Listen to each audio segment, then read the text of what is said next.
کوئی بھی عمل بغیر وضو کے نہیں ہوتا، کوئی بھی عمل بغیر وضو کے نہیں ہوتا۔ مجھے آج زندگی کے سال گزر گئے ہیں، جس نے بھی وضو کی دعا پڑھی ہے، بڑا مکان بھی بڑا ہے ملا ہے، قرضے بھی اترے ہیں، ولایت کا تاج بھی ملا ہے۔ اللہم اغفر لی ذنبی ووسع لی فی داری وبارک لی فی رزقی، چھوٹی سی تو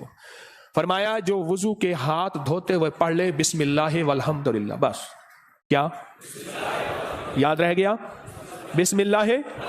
جو پڑھے گا، جب تک وضو رہے گا فرشتے اس کے دائیں بائیں ایسے گھیرا ڈال کے نیکیاں لکھتے لکھتے اس کے نام اعمال بھر دیں گے۔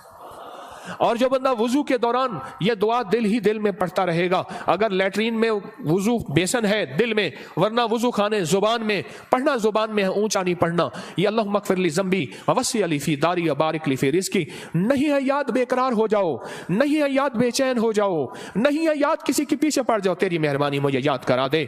بڑا گھر، وسیع رزق، ولایت کے تاج، روحانیت کا بے تاج بادشاہ، روحانیت کا شہنشاہ، اللہ اس کو بنا دے گا جو یہ دعا پڑھتا ہے۔ کتنے بے شمار نے کہا ہمارے گھر نہیں تھے، گھر دیا، کتنے بے شمار نے کہا قرضے اتر گئے، کتنے بے شمار نے کہا روحانیت اور اللہ